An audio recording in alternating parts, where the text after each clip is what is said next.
Now in this video I'm going to deploy this test, but first I'm going to use the preview feature to show you how I usually take my own tests. Actually, my own quizzes. This is more or less what it would look like on the website, actually, so it's a reasonably accurate preview. So I'll go through these questions, I'll answer them, and show how it works here.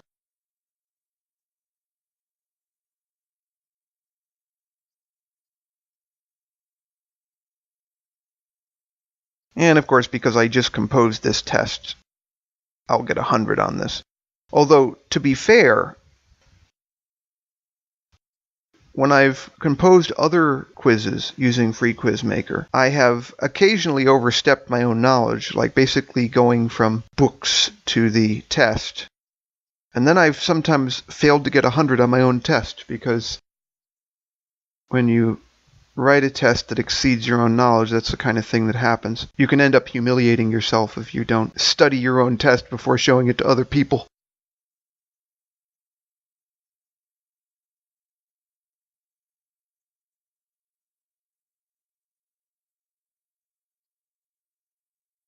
Basically, the test in question was an American history test, which attempted to be much more broad than my own specialties. So I had to look up a lot of the questions, and I didn't succeed in memorizing them immediately. But that's the advantage of this app, is that these quizzes are ideal for memorizing facts. They aren't so useful when it comes to longer answers. You certainly couldn't use them for essay answers even if you got the full version, because it's a matter of judgment. So you have to basically use the app for what it's best suited for its ideal use.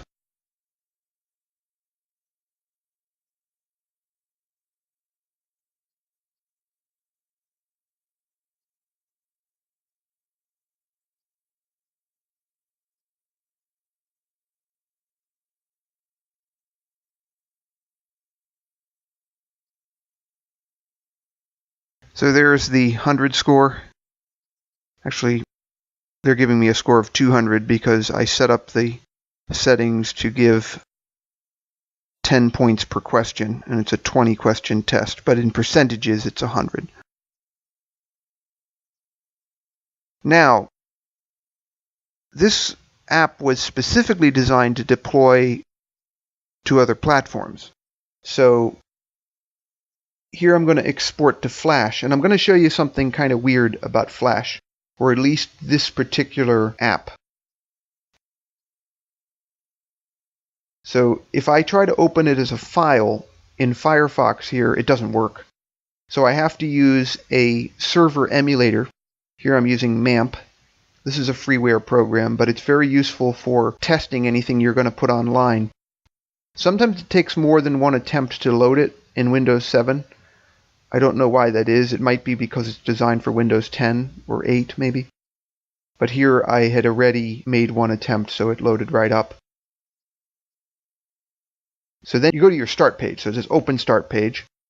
And that sends you to this page, which is mostly geared toward MySQL developers. So they have PHP MyAdmin there, which is a very user-friendly, graphical user interface-based MySQL administration program, essentially. The shame of it is that it's a little bit cumbersome to use for a real database. It's more useful for the developmental stage when you're running an emulation. So this is what the main menu of PHP MyAdmin looks like. And you can see all my projects there that I've been messing around with over the past year or so. And in a moment, I'm going to load the test. Now this window here is showing the location on the hard drive where you put anything that you're going to run in MAMP. So in this version of MAMP, it's the htdocs folder in the MAMP folder, and typically the MAMP folder is put in the main directory of the hard drive. So you're not putting it in any programs folder because the security software of Windows will obstruct you accessing it.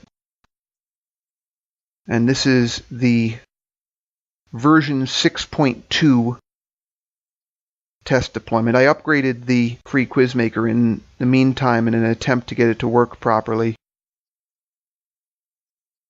as a file in Firefox, but it still didn't work. So apparently this particular Flash format will only run on an actual web server or in MAMP. I've been able to run a lot of different Flash stuff without server emulation, but in this case there was no alternative. I had to use server emulation for whatever reason. So we have there the HTML file, a JavaScript error fix, and then the specific Shockwave Flash file, which is the actual test. Now here what I'm doing is I'm calling up the test as if it were a web page, but using the local host. You see that? And Firefox doesn't work 100% right on this. Like if you don't put in HTTP first, as you can see here, it calls up your default search engine and searches for those terms instead of giving you the address you asked for, which I've always found incredibly irritating, but I'm showing it to you here so that you know what not to do. Notice I'm calling up the index.html, and notice also HTTPS doesn't work with free QuizMaker, so you have to use regular HTTP. And you see then the HTML page loads the Flash file. Now if you were really picky about it, you could format this page with your own title above and everything else, or embed this into a larger educational website. I think that's partly the reason they give you the raw HTML file so that you can do that. I'm not going to cover that in this tutorial, but if you know HTML, you know what to do, of course. The auto-generated HTML file obviously is a convenience as well, in case you're not too technically minded. As I've said, though, I have not used this app very much in this environment. I've mostly just used the preview because every test that I've built has been either to learn the app or just to test myself or test people face to face.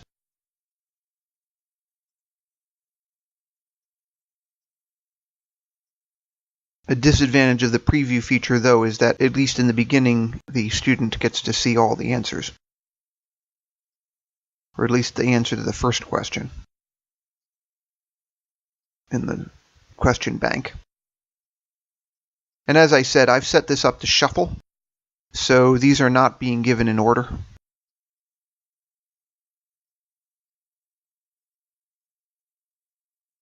Almost done here.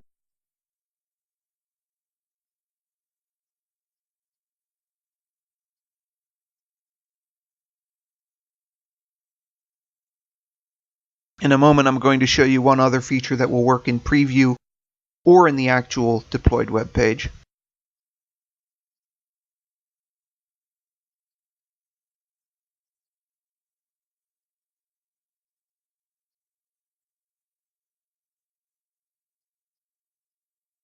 There, congratulations, you passed. And the review quiz feature, that's what I wanted to show you. So this puts you through each of the questions, explaining not only whether you were correct, but if you were incorrect, what you should have put. And my own view is that most good testing systems will explain this so that you don't come out of the test completely in the dark about what you got wrong. It's just better teaching methodology, in my view. So there it all is. Finish. And that's it, basically.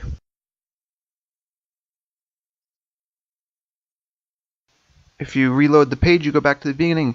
So thank you for watching. I hope this is useful for you in whatever you're